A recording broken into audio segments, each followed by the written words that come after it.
All right. So the wafers are out of town, and I'm filling in for tonight.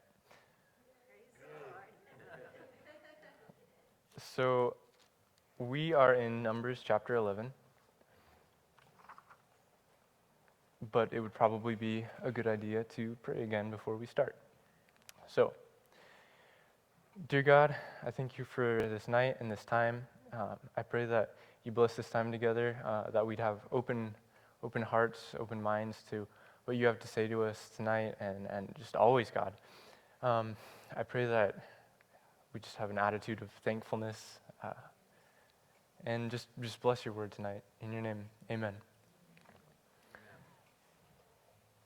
So, last week we went over some of the organizations of Israel, the cloud and the fire, how they would depart from Sinai.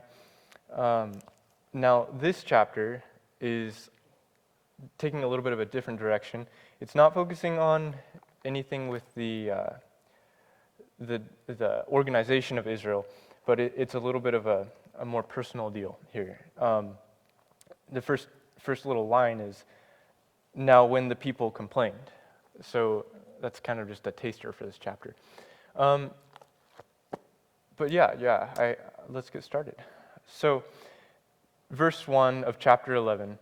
"Now when the people complained, it displeased the Lord, for the Lord heard it, and his anger was aroused. So the fire of the Lord burned among them, and consumed some in the outskirts of the camp."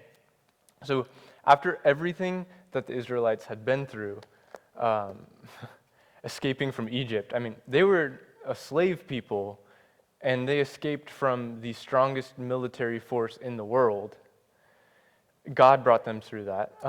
After all of that, and after him providing for them in the desert, they're complaining. And this was a big deal. And you can tell because it doesn't tell what they were complaining about here. It just says that they complained. And that heart, that attitude was not okay. It doesn't tell what they were complaining about specifically, but it's just the point was how wrong they were to complain for this God that saved them. They owed him for saving their lives, but it wasn't just that. He also loved them and cared for them and blessed them and provided for them, and they're griping about it. I can't imagine like the guys on the outskirts of the camp like, "Man, God's protection is really nice, but it'd be nice if a guy could see the stars out here instead of this pillar of heavenly light. Does it look like the pillar of fire is getting closer to you?" They complained. God was punishing them for that. So then, verse 2, "The people cried out to Moses, and when Moses prayed to the Lord, the fire was quenched." And they didn't fix any heart issues here. They complained, and then there's fire, and then they ask Moses to make the fire go away. No humility comes up, and no understanding of why they're even being punished. They likely had that hard attitude of, complaining, and then you get punished, and then you're upset at it even more. I remember one time I got a swat from my parents, and then they always made me hug them afterwards. And I got a swat, and I didn't want to hug them, and I was just like rolling around on the floor because I was so upset that I had gotten a swat. And that's kind of what I imagine the situation to be like. So they went to Moses. They didn't pray. They just went to their leader and was like, "Hey, you need to talk to your boss and make this stop happening." But verses 3 through 6. "So he called the name of the place Taberah, which means burning, because the fire of the Lord had burned among them there. Now the mixed multitude who were among them yielded to intense craving. So the children of Israel also wept again and said, 'Who will give us meat to eat? We remember the fish which we ate freely in Egypt, the cucumbers, the melons, the leeks, the onions, and the garlic. But now our whole being is dried up. There is nothing at all except this manna before our eyes.'" Interesting.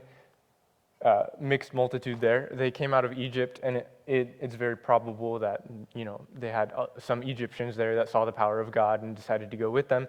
But it says it's the multitude that yielded to intense craving.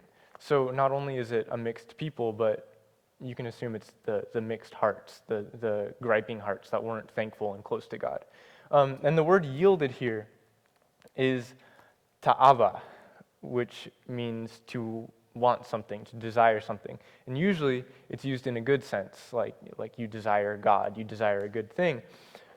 But that just kind of shows how twisted their hearts were, because it's this word that they'd be using for your desire for God, and they're desiring meat and cucumbers and onions and leeks and garlic and the pleasures that they had while they were in slavery. So this is a desire that, it should be a pure thing. Your desire for God, the head, your provider. And they've twisted this, and they're just consumed with their desire for fleshly things. So they saw God at work, and they were actively seeking their own food, their own pleasure. Philippians 3:13.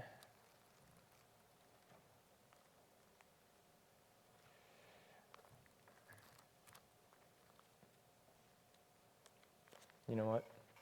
I'm going to cheat, and I'm going to use my phone.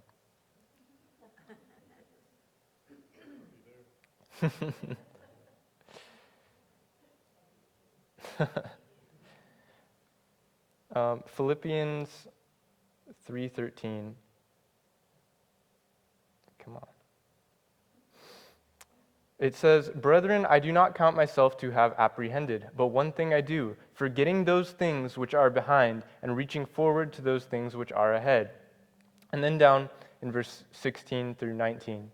"Nevertheless, to the degree that we have already attained, let us walk by the same rule, let us be of the same mind. Brethren, join in following my example, and note those who so walk, as you have us for a pattern.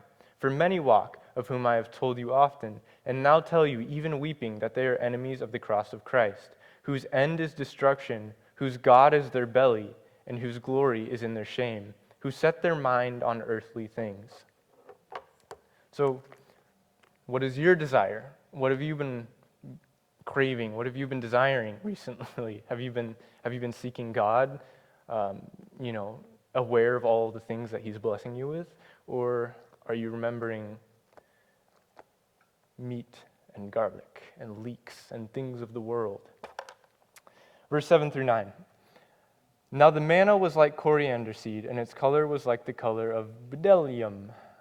And the people went about and gathered it, ground it on the millstones, or beat it in the mortar, cooked it in pans, and made cakes of it. And its taste was like the taste of pastry prepared with oil. And when the dew fell on the camp in the night, the manna fell on it." Bdellium is it's like a type of sap that comes from a tree, and then you harden it, and they use it like a spice. So it's kind of like a golden, sappy color. They were able to completely ignore the fact that God had provided them food every single night, enough for them to eat and be full. Why? Why did God provide for them?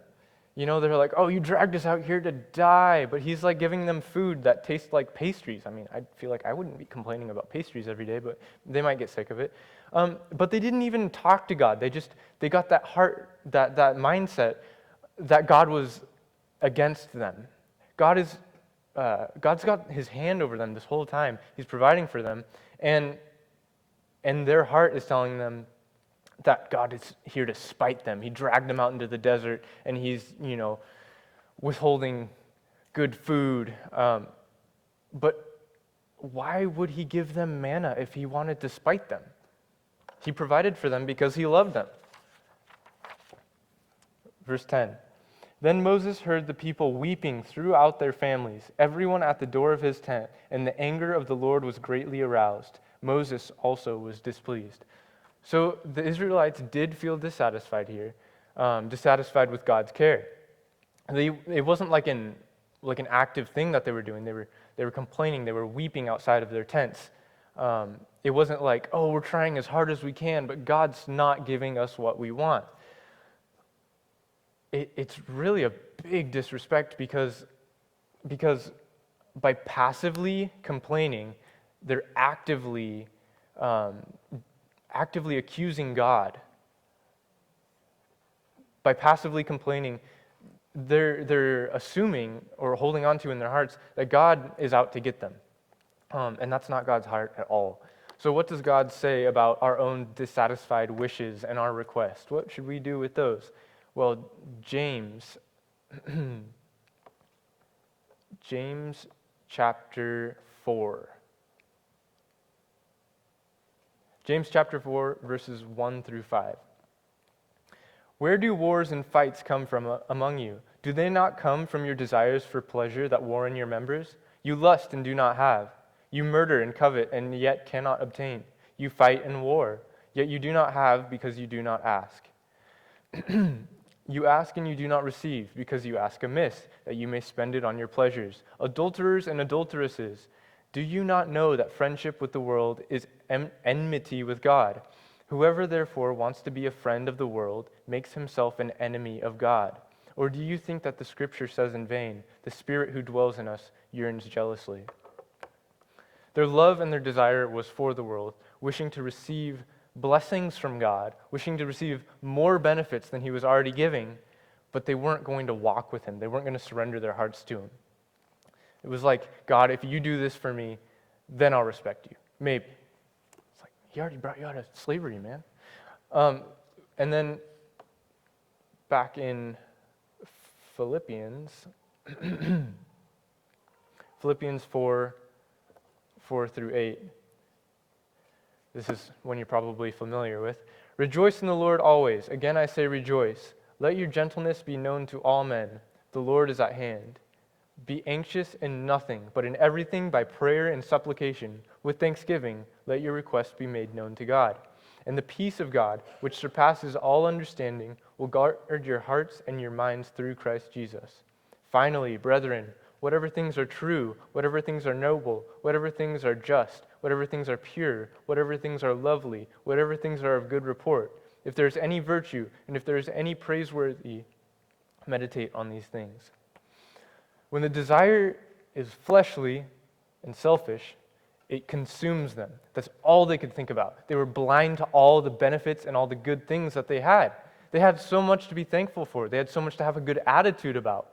But they couldn't see any of that because they were consumed by their own desires. And it never satisfies. But when your desire is for God, then you are filled, and then you have real peace, and you have a reason for that peace.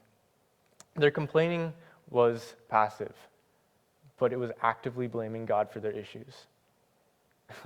And they didn't even ask him for help. Verses 11 through 12.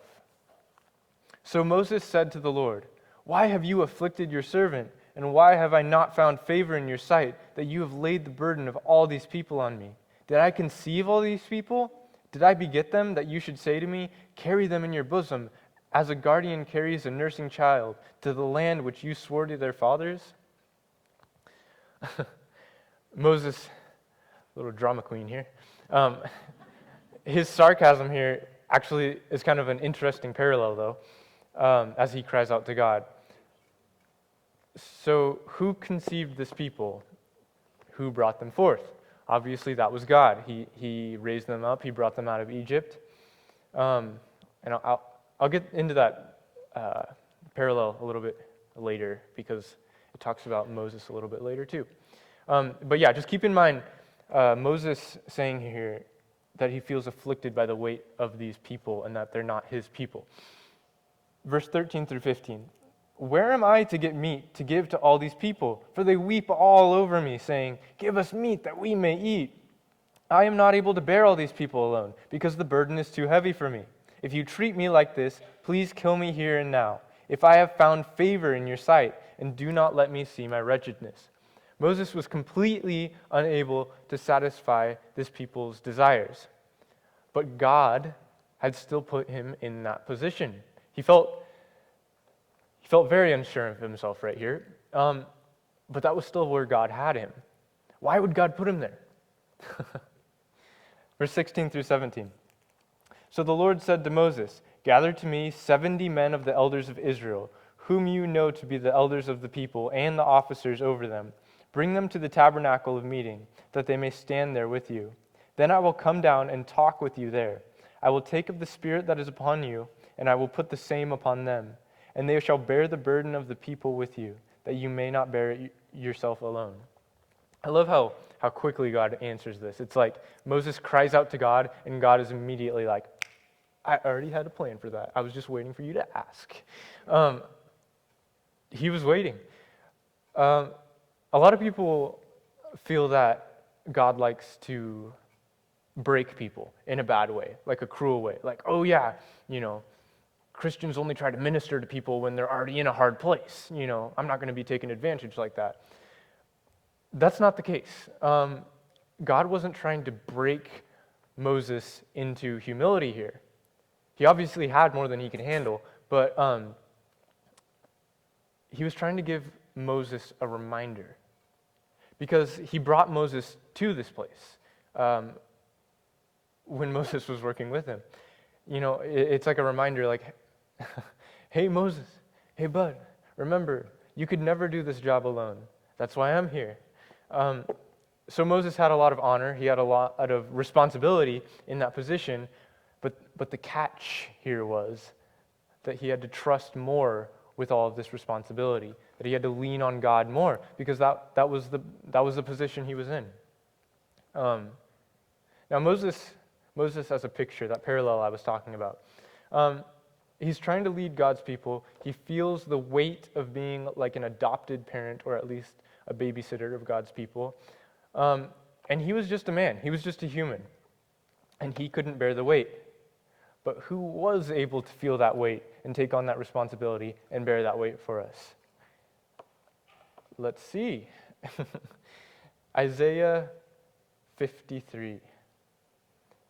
It's kind of like a parallel with what Moses is saying here about him feeling the weight and the affliction. And this is a prophecy talking about Jesus, of course. Isaiah 53, verses 6 through 7. "All we like sheep have gone astray. We have turned every one to his own way, and the Lord has laid on him the iniquity of us all. He was oppressed and he was afflicted, yet he opened not his mouth. He was led like a lamb to the slaughter, and as a sheep before its shearers is silent, so he opened not his mouth." That was a greater weight than Moses had to bear, because Moses was kind of like the leader, like the babysitter of the children of Israel. Jesus took on all of God's children, and he took on the weight of their sins too. He took on the weight of our sin. That's something that no other man could ever do for us.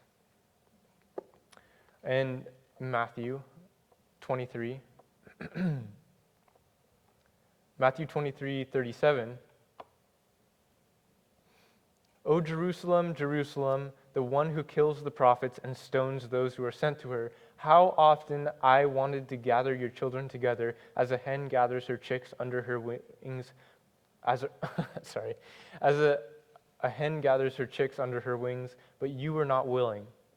That's amazing, that Jesus bore the weight of the people, bore the weight of our transgressions, and he still wanted to gather these people together that were going to crucify him, these people that were going to spit in his face. That's the love that God has for his people. Verse 18 through 20. "Then you shall say to the people, 'Consecrate yourselves for tomorrow, and you shall eat meat.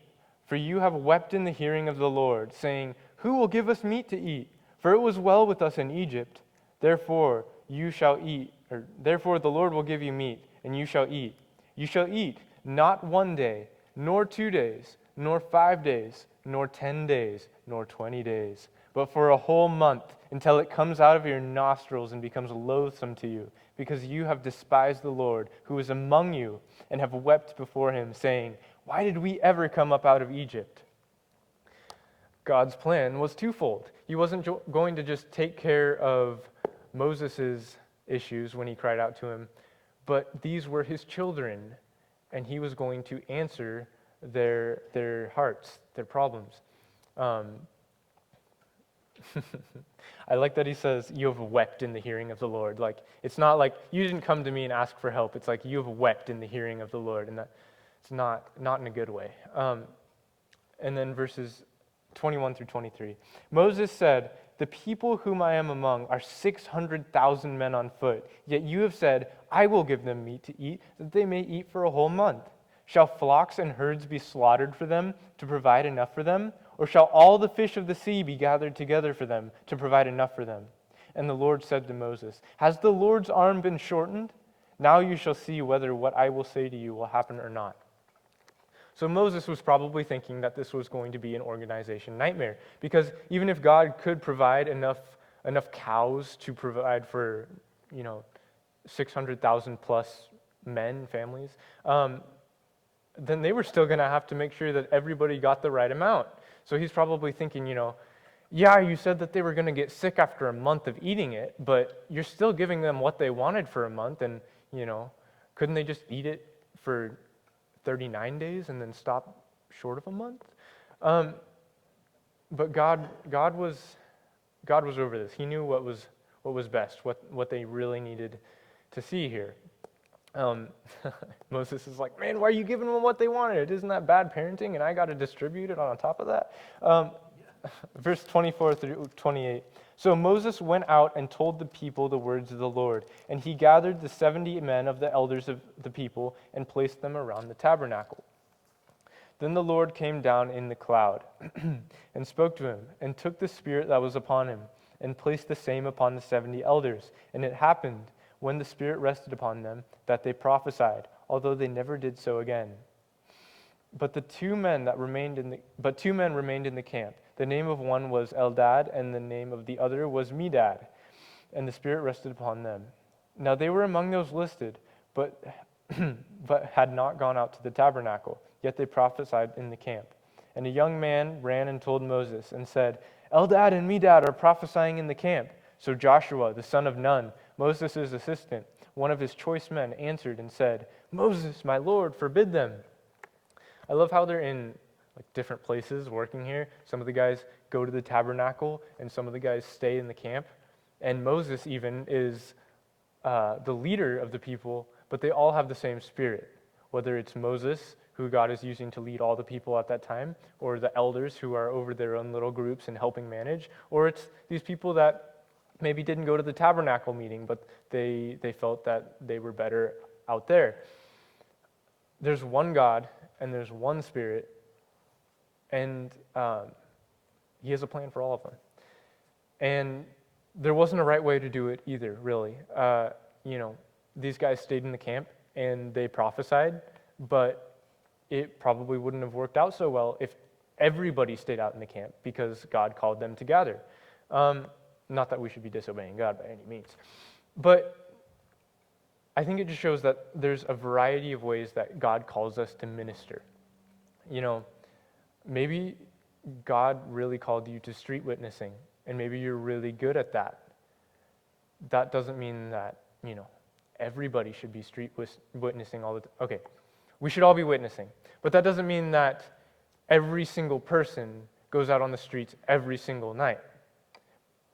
Some people are called to minister within the church, but that doesn't mean that all the people witnessing out on the streets and all the missionaries come back in so they can minister in their one church, because God calls us all to share in different ways, and He calls us each to our own place. That He is fit for us just right. 1 Corinthians chapter 12. 1 Corinthians chapter 12, verses 4 through 7. There are diversities of gift, but the same Spirit. There are differences of ministries, but the same Lord. And there are diversities of activities, but it is the same God who works in all. But the manifestation of the Spirit is given to each one for the profit of all. Verses 29 through 30, back in Numbers 11. Then Moses said to him, Joshua, are you zealous for my sake? Oh, that all the Lord's people were prophets, and that the Lord would put His Spirit upon them. And Moses returned to the camp, he and the elders of Israel. Joshua was probably expecting Moses to be like, "Are you zealous for my sake? Oh, that all the Lord's people were zealous for my sake." But Moses saw, they're prophesying. They have God's Spirit in them. He understood that. Verses 31 and 32. Now a wind went out from the Lord, and it brought quail from the sea and left them fluttering near the camp, about a day's journey on this side and about a day's journey on the other side, all around the camp, and about 2 cubits above the surface of the ground. And the people stayed up all that day, all night, and all the next day, and gathered the quail. He who gathered least gathered 10 homers, and they spread them out before themselves all around the camp. So the least average measure of a cubit is about 1.5 feet. So 2 cubits high is at least 3 feet of quail. And quail aren't that big. And a homer, I did a little bit of math. Let me see here. So 1 homer is equal to 10 baths, which is equal to 30 seahs, which is equal to 180 cobs. And 1 cob is equal to the weight of 24 eggs. And so if we use that, then I was able to average out that it's about 2,200 quail per homer. And it said the person that gathered the least gathered 10 of those, which seems like way too much. But if you've got 3 feet high of quail, then you only got to get like a 5 by 5 square of that, and that's easily over 2,200 quail right there. I did the quail math. And they hunted for all that day, all that night, and all the next day. It would be hard not to get at least, a homer of quail. It's like their pre-blessed food, man. They just went right at it. It was like they didn't thank Moses. They didn't thank God. They just went out there and they hunted for 2 days straight. They were just completely obsessed by this. Pre-blessed food, man. It's the original Chick-fil-A. So verse 23, here's the part you all been waiting for. But while the meat was still between their teeth, before it was even chewed, the wrath of the Lord was aroused against the people, and the Lord struck the people with a very great plague. God's timing here is well, he said before that they wouldn't eat it for just a day, or 2 days, or 20 days. They would eat it for a month until they were sick of it. But here, they started puking it up before they even chewed it. What? Well, they've got, if the person who gathered least has 22,000 quail, because that's 10 homers, they're puking up the first bite of quail that they ate. Now you've got 22,000 more quail that you have to eat that's lying around the camp. You know how it is when you get sick and then you eat something like, my dad really wanted me to like those pickled peppers, the hot mama peppers, but I got a fever the first time I had one. I took too big of a bite and I threw it up, and I can't eat those things anymore. Can you imagine having 22,000 hot mama pickled peppers, puking on your first one, and like, man, I got to eat all the rest of these? You would hate it. I would hate it. My dad might like it. Verse 34 and 35. So he called the name of that place Kibroth Hattava, because there they buried the people who had yielded to craving. From Kibroth Hattava, the people moved to Hazeroth and camped at Hazeroth. And what is that? Kibroth Hattava is the graves of craving. Sounds very ominous. Because that's what happened. They got consumed by their desires. God was there. God was taking care of them. They didn't even ask him for meat. He's the guy who's making bread fall from the sky, and they don't even ask him for more food. Like Cloudy with a Chance of Meatballs, he makes it rain hamburgers, and they immediately ask him to make it rain other things. Like, what was it? Like a turkey stuffed with pizza, stuffed with something else, all dipped in chocolate. But it would be like that if he made it rain hamburgers. And then they didn't ask him. They just complained about how he was such a bad guy because he wouldn't make it rain pizza-stuffed, chocolate-covered turkeys. They didn't even ask him for more things. I mean, he gave them the bread. He wanted to bless them. He wanted to take care of them. He was right there in the pillar of fire or the pillar of cloud, and they weren't going to talk to him. They were just going to complain about it. And God gave them what they wanted. So the ending of this, don't allow your dissatisfaction in life to breed a corrupt desire for something other than God. Be thankful for all the things that God has given us. All the things that God has done actively in your lives. Look for what he's done. Write down on those things so you can always look back and remember and never let that human heart get the best of you. He gives us our daily bread. You're here, aren't you? You're wearing clothes.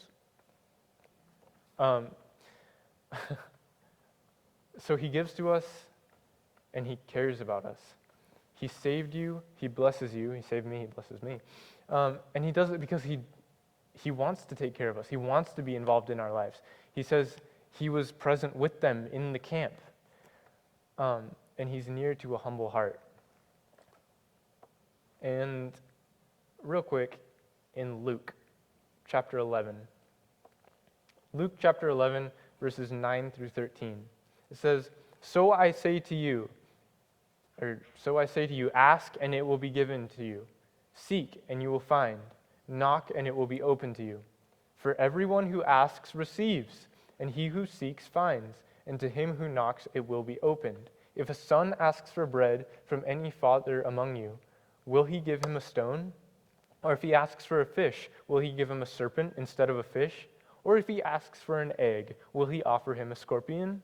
If you then, being evil, know how to give good gifts to your children, how much more will your heavenly Father give the Holy Spirit to those who ask him? We want to be in his spirit. We don't want, we don't want the goal of our lives to be anything other than what he wants, what he is. Moses was a flawed leader, or flawed human, he was a human. But we've got a perfect, loving sacrifice to lead us. And we should be thankful for that. We should always be looking for that, thinking about that, guarding our hearts from turning our eyes from that and just looking at the things that we want selfishly, the things that consume us. So yeah, if you have desire in your heart, if you have something you're dealing with, you should be able to bring it to God because he cares about you. And that's all I got for tonight. So I'll pray. Worship team can come back up here. Hope you guys have a really good Thanksgiving. And yeah. Dear God, I thank you for this time, and I thank you for all the things that you've done for me, done for us. I pray that we'd never become blind to that, and that we'd always be open to what you're doing in our lives, God, to how you're going to use us. And I thank you that you're always there, that you're always with us, watching over us, growing us, testing us. I pray that you bless this night. In your name, amen.